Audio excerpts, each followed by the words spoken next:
The Gospel of Matthew, Matthew for Beginners. This is lesson number 6, entitled Names and Mission of the Apostles. And we're going to be looking at Discourse number 2, and that would be in chapter 10, verses 1 to 42. Boy, if you haven't been in this class, all that encyclopedic information onto where we're at in our course, it helps to understand that Matthew, the book of Matthew, divided into a series of 6 narratives and 5 discourses. Narrative, discourse, narrative, discourse, narrative, discourse. That's how the book is divided. Made it easy to study, memorize, a good way to teach as well.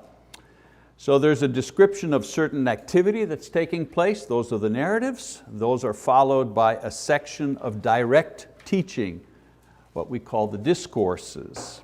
Last week we looked at the second narrative as Matthew describes a series of Jesus' miracles and the responses to people who were questioning Him.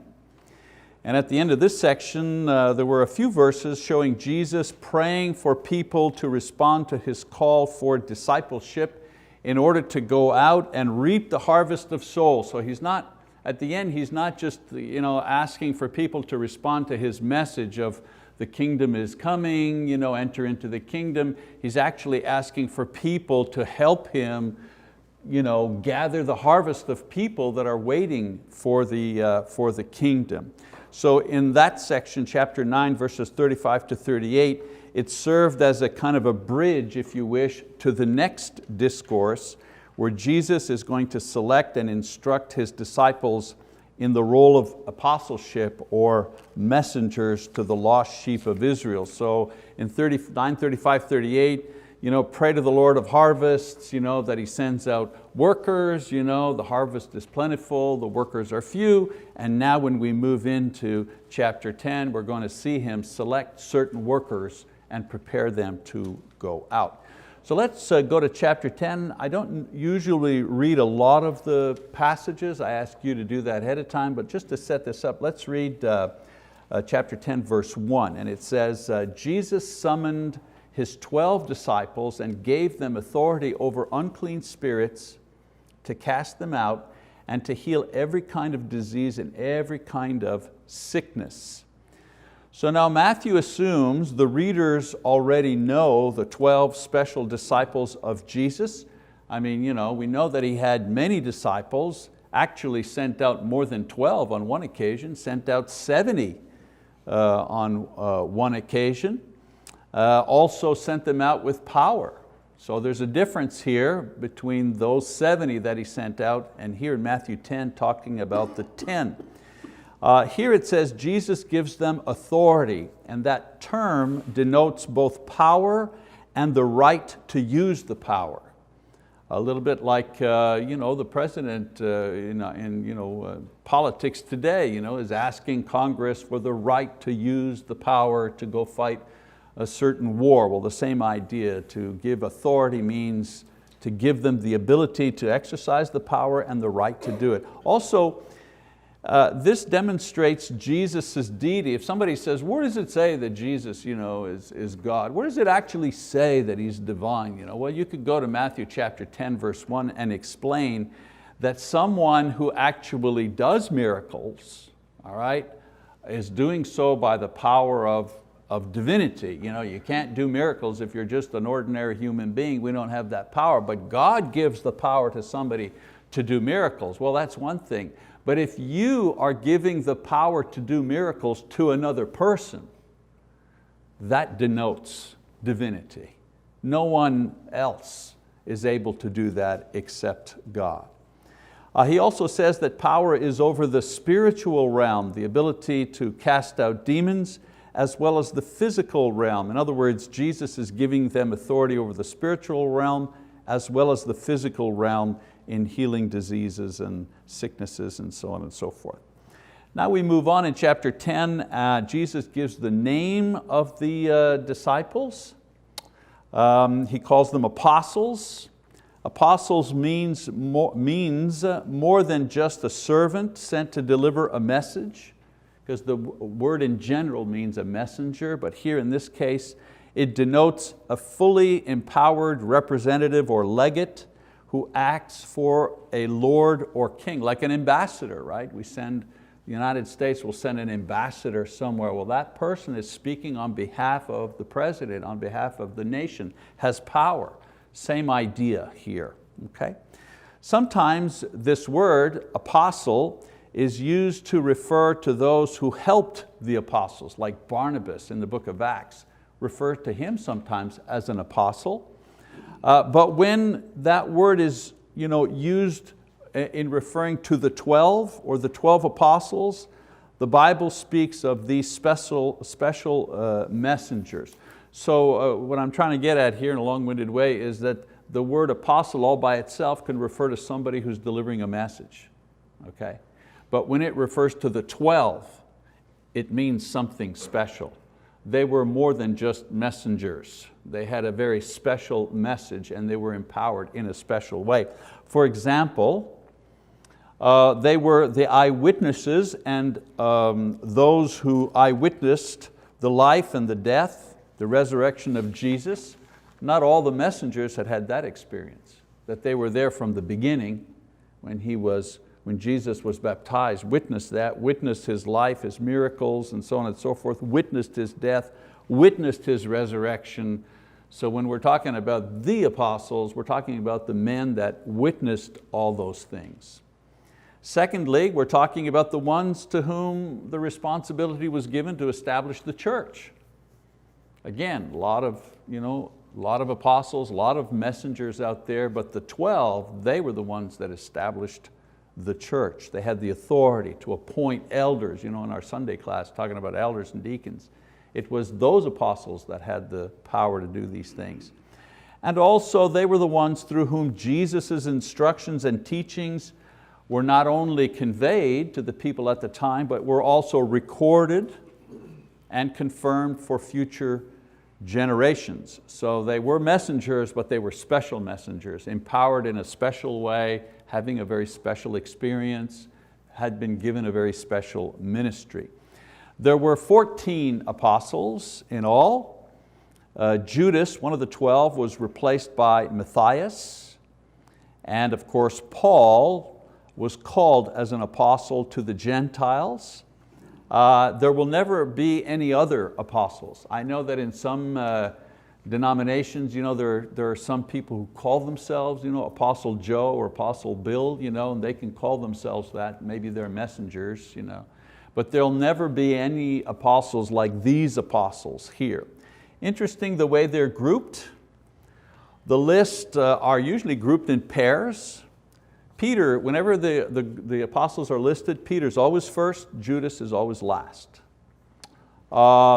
In Matthew, sometimes given Peter's Jewish name, Simon is used at times.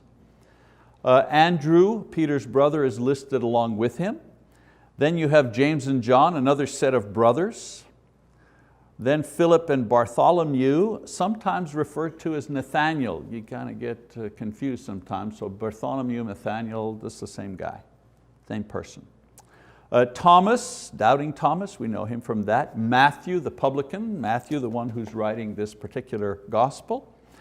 There's another James here, second James.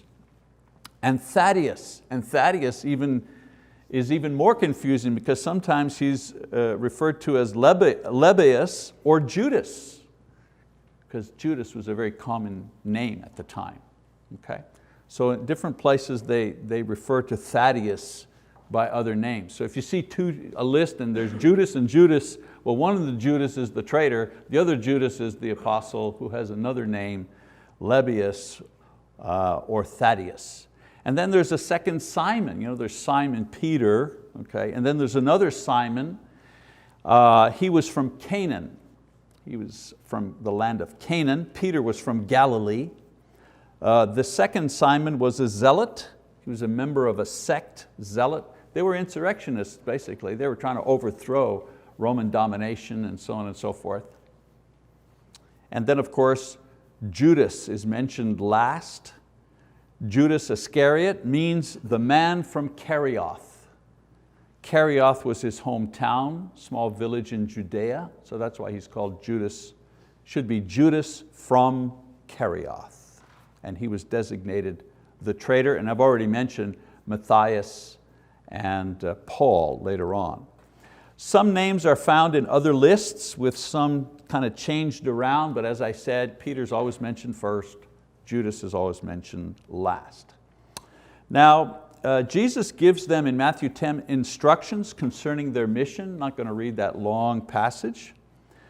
But in these instructions are contained the information pertaining to their immediate mission in Galilee, but also a wider view of their mission to all the world as to how their message would be received and how their own reaction should be played out and how the people would react to their reaction. So Jesus not only telling them, here's what you're going to do, but He also tells them, and here's how people are going to react to what you're going to say, and this is how you're going to react to how they react.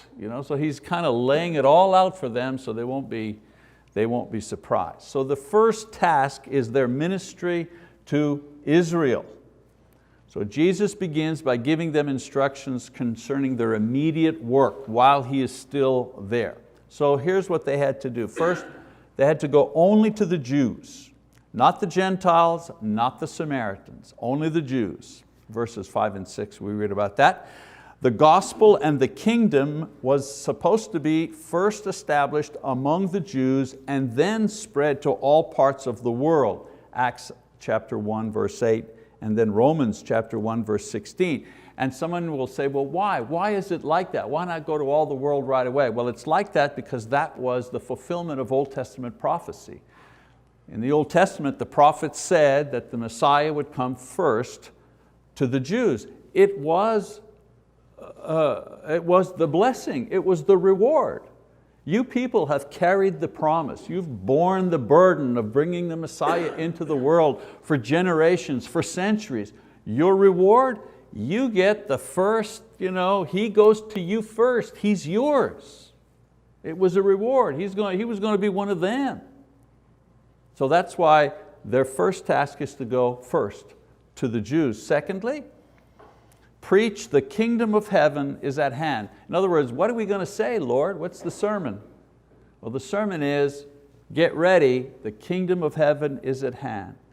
This was to be the theme of their proclamation. And the idea was that the rule of grace, the power and the promises of God that were made to them in the Old Testament were about to be fulfilled. And what were they doing? They were merely continuing the preaching of John the Baptist. This is exactly what John the Baptist was preaching. So Jesus said, you know what John the Baptist was preaching? Well, you guys, this is what you're going to preach. You keep preaching. Keep preaching that message. Again, why? Why keep preaching that message? Well, Jesus hadn't died yet. They couldn't preach the death, burial, and resurrection of Jesus because it hadn't happened yet. So they were preaching, get ready, it's coming, it's here, it's upon us. Number 3, He empowered them to perform miracles. In verse 8, healing the sick, raising the dead, casting out demons. They received this ability for free, and they were to use this for the benefit of the people for free. Again, why? Why did He give them this power? Well, they're going around and saying, the kingdom of heaven is at hand, you need to get ready, so on and so forth. And the people were saying, well, yeah, why should we believe you? We got teachers, we have Pharisees, we have scribes, we've got prophets, we've got all kinds of people teaching us. Why should we believe you? Well, wait a minute, you have leprosy? Okay, boom, you don't have leprosy anymore. You're blind? Okay, now you can see. So the miracles, the ability to do miracles were given to them in order to confirm that what they were saying was true and was from God. What to bring and what not to bring. Verses 9, 10, they were to bring no money, no luggage, no extra clothing, no shoes. This is why women were not chosen to be missionaries. Nah, just kidding, that's just a joke. They were to bring no extra things. I needed to kind of raise up some of our flagging class members there. And so anyways. We can edit all this out later. No, we won't, all right. That's good. Listen, just be happy I'm not giving names, okay? So they were to bring nothing with them. And the whole point was they were to go as they were. Jesus sends them out with the basic physical necessities, and what does He do? He assures them that He'll take care of them. I'll take care of you. I'll prove to you and to all future missionaries, all future individuals that are going to go out, that if they go out in my name, I'll take care of you. All right? Their method of operation, verses 11, 15, they are to preach and to do their work and their miraculous work, and determined by the response who is willing to accommodate them. And when they're offered a place to stay, they're to stay put until it's time to leave. And sometimes you wonder why. Well, because no begging, no going from door to door, no saying, I know you offered me this, but maybe we'll hold off, maybe we can get some better accommodations. The idea was if someone offers you hospitality, accept the hospitality and just stay there. When they enter, they're to offer a greeting of peace, and if the hosts are receptive of Christ, this blessing will remain upon the home. If not, the apostles leave, and the blessing returns back to them. If they're not accepted, if this occurs, they're to leave, and as a sign that they have been there and been rejected, they're to shake the dust off of that place, off of themselves, as a sign of the rejection that they have suffered. They had actually been there, in their homes, brought the gospel, but were rejected. And so the sign of the shaking off of the dust is literally saying, we're shaking off the dust of this place in the same way that God is shaking you off, because you have not accepted the message from God. So Jesus reminds them of the judgment reserved for those who reject the message. All right, so then there are some warnings. Warnings as to the response of the people. Remember I said to you, Jesus is saying to them, this is what you're going to say, this is the way you're going to operate when you go somewhere. Now let me tell you what's going to happen to you when you start doing this work. And let's read that in Matthew 10, verse 16. He says, behold, I send you out as sheep in the midst of wolves. So be shrewd as serpents and innocent as doves. But beware of men, for they will hand you over to the courts and scourge you in their synagogues, and you will even be brought before governors and kings for my sake, as a testimony to them and to the Gentiles. But when they hand you over, do not worry about how or what you are to say, for it will be given to you in that hour what you are to say. For it is not you who speak, but it is the Spirit of your Father who speaks in you. Brother will betray brother to death, and a father his child, and children will rise up against parents and cause them to be put to death. You will be hated by all because of my name, but it is the one who has endured to the end who will be saved. But whenever they persecute you in one city, flee to the next, for truly I say to you, you will not finish going through the cities of Israel until the Son of Man comes. I don't know about you, but if I've just been given my job and instructions and how to do everything and then told this here, this is what's going to happen when I go out, I maybe be a little hesitant. So here Jesus warns them as to the response that they're going to receive, not only from the Jews, but also the response that they will receive as they bring the gospel beyond Israel after He's gone. So what exactly is going to happen? Well, first of all, He says, people will not take happily to your message. I mean, the true nature of the world, sheep and wolves, and the need to be harmless but wise. They'll be in some cases brought before lower courts, those are Jewish courts, the Sanhedrin, and sometimes higher courts, the governors and the kings. And they'll be brought there because of the gospel, and in doing so will cause even the leaders to hear and examine the message of Jesus. But He's saying to them, don't be fooled. The kings and the leaders are not going to come to you asking you to give them the message. You'll give them the message, but usually it's because you're in jail, or usually because they may be deciding to execute you. Secondly, He says that Jesus will provide for them in their hour of trial. Now, he's not promising to protect them against imprisonment or torture or even death, which all of them suffered except John. John's the one that lived to a very old age. What he does is he promises to inspire them in their proclamation and defense of the gospel through the Holy Spirit when the time comes. They may be persecuted, but they won't be confused. They may be threatened, but they won't misspeak because of perhaps their fear. Let's face it, if your whole life is focused on delivering this message, the last thing you want to do if you're about to be martyred is to fumble the ball. You know what I'm saying? You don't want to fumble the ball at the last minute and say the wrong thing or back out or become confused or tongue-tied.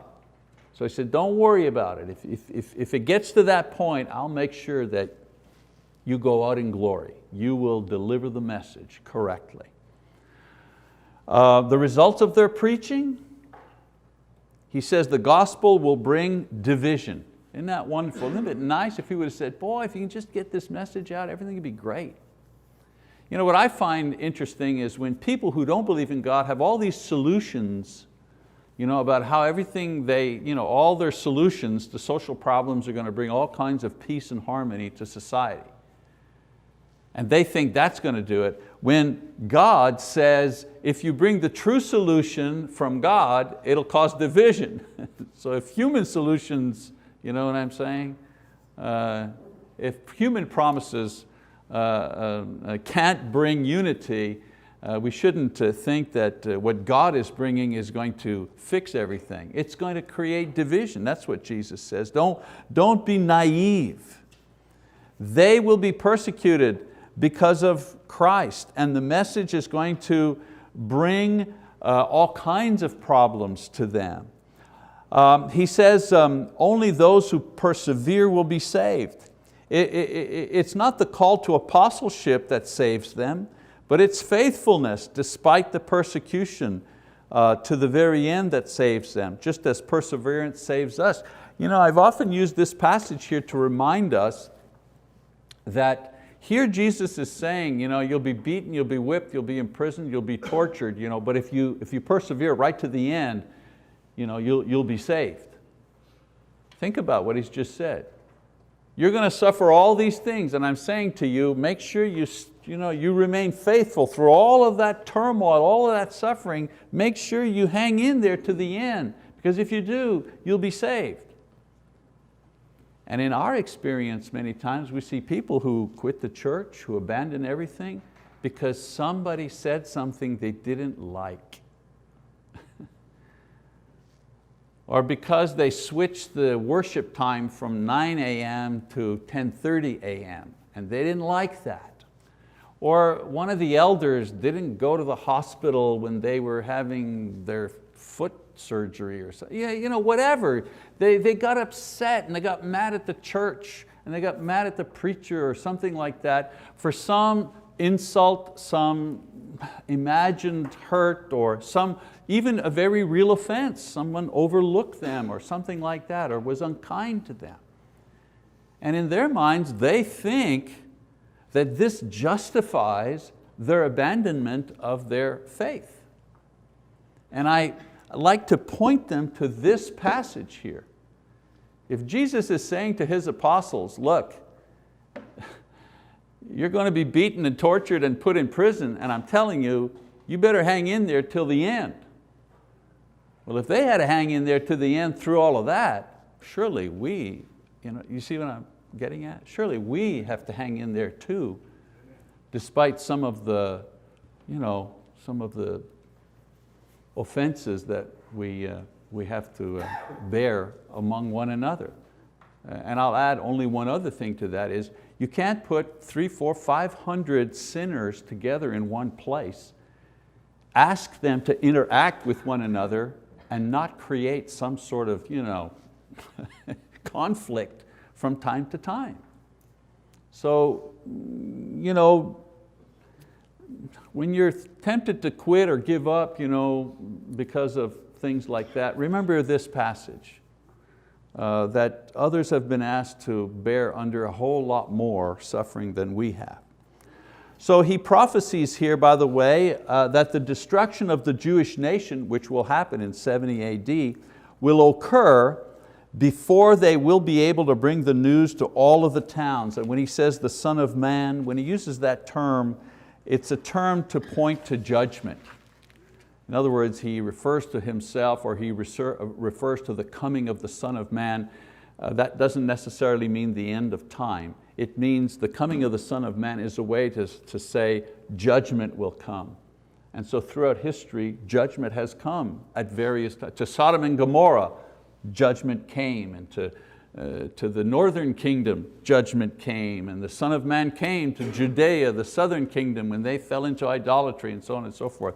So whenever you see that term, know that it's a term of judgment and not necessarily reflecting the end of the world. Okay, instructions on their response to people's reaction to the gospel. Remember, he says, you're going to say this, they're going to respond to you back like this, so how should you respond back to them? So let's go to there. People's reactions and how they should react. He says to them, don't be surprised. Don't be surprised if they treat you like they treated me. I mean, let's face it, they accused him of being the devil. He's Jesus, he never did anything wrong, never sinned, healed, gave his life, and yet they still accused him of being the devil. So he said to them, if they accused him of being the devil, imagine what they're going to say of you people, the followers, because we are sinners and we do make mistakes and we do fall short and we don't always give the witness that we'd want to give. So don't be surprised if people will accuse you of being a hypocrite or accuse you of thinking you're holier or better than everybody else or whatever, religious freak or do-gooder. Don't be surprised. Don't be surprised, he said. All right? You can be disappointed and hurt, that's normal, but don't be surprised. Secondly, he says, don't be afraid. Verses 26 to 33. Don't be afraid. Don't be afraid of failure. Everything he says that is secret now will one day be revealed out in the open. Well, what is secret? Well, their schemes and the ways that they try to destroy you, that's secret, that'll come out. And the gospel, which is not known now, it'll come out as well. Don't be afraid. Everything's going to be out in the open one day. And he says, don't be afraid of death. They may kill your bodies, but they can't destroy your souls, which are precious in the sight of the Father. Verses 28 to 31. And then 32 and 33, he says, don't be afraid of being wrong. You ever have that feeling sometimes? Man, all of this, I'm all in for Christianity, my whole life is devoted to this, I've even made sacrifices, but what if I'm wrong? What if I get to the end of my life and I find out, ha ha ha ha, it was a joke, you could have done this, you could have done that, you didn't have to feel good about this, you didn't have to control yourself, you could have just let yourself go and just have a great old time. Christianity is wrong, it's fake, opiate of the masses. So Jesus says, don't be afraid that you are wrong. Those who confess Christ, they're on God's side. And those who deny Christ, they're the ones who are against Christ. Don't be afraid that you're wrong. You're right. You're on the right side. You're on the right path. Okay, so those are the instructions on how they should respond to the people when they're rejected and so on and so forth. Don't be surprised and don't be afraid. And then he finishes up with giving a comment on the reasons for the negative response to the gospel. He says they're going to reject you, and let me tell you why they're going to reject you. He says, do not think that I came to bring peace on earth. I did not come to bring peace but a sword, for I came to set a man against his father, and a daughter against her mother, and a daughter-in-law against her mother-in-law, and a man's enemies will be the members of his household. He who loves father or mother more than me is not worthy of me, and he who loves son and daughter more than me is not worthy of me. And he who does not take his cross and follow after me is not worthy of me. He who has found his life will lose it, and he who has lost his life for my sake will find it. And so the reasons for the negative response, first of all, the gospel brings division, not unity. The gospel brings peace between God and man, and it promotes peace among the brethren, but it creates a natural dividing line between those who accept it and those who reject it. I'll read that in a second. Secondly, he says, the gospel demands the highest loyalty, a loyalty that puts Christ above the closest of physical relationships, even above the preservation of self, if need be. So Jesus is explaining that the negative response that they're going to encounter shouldn't surprise or frighten them because it's natural. The gospel is exclusive and it demands total commitment from those that it calls. It is this exclusive nature of the message that creates the division among nations and families and even individuals who have to wrestle with the question, will I abandon everything, including self, to follow Jesus?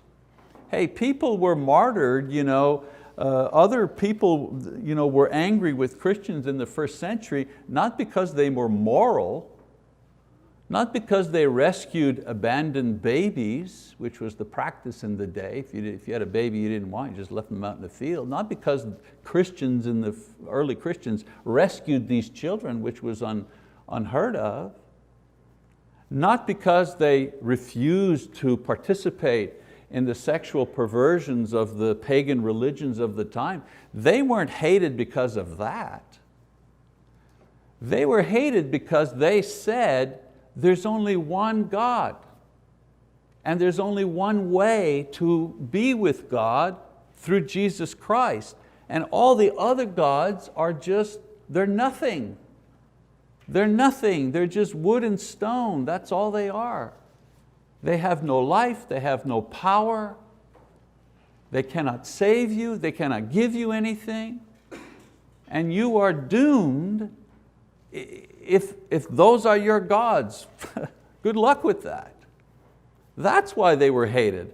They had the unmitigated gall to say there's only one God, only one way to be saved. People didn't like that back in the first century, and you know what? People still don't like that in the 21st century. They still don't like that idea.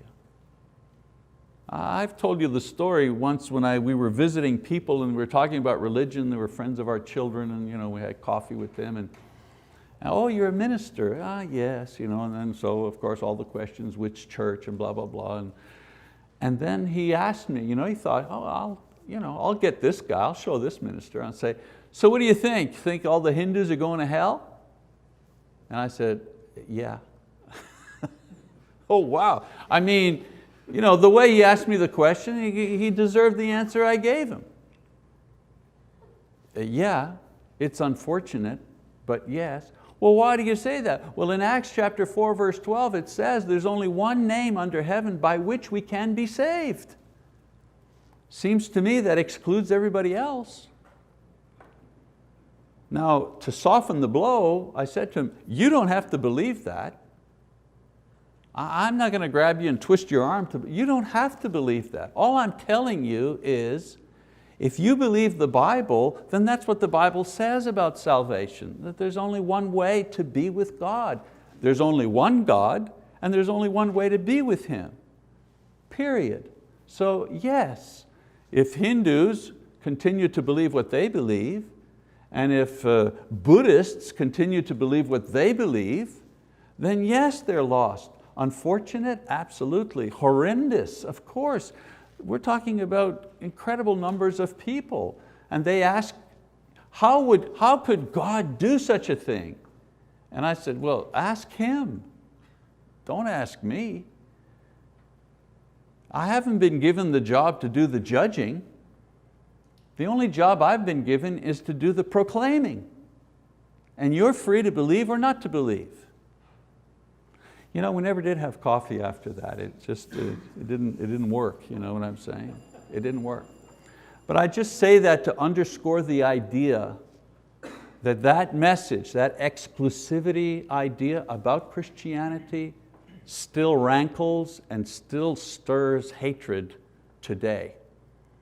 And the temptation is to soften the blow, to figure a way to compromise or change the gospel so that it will allow other people to go to heaven without believing in Jesus.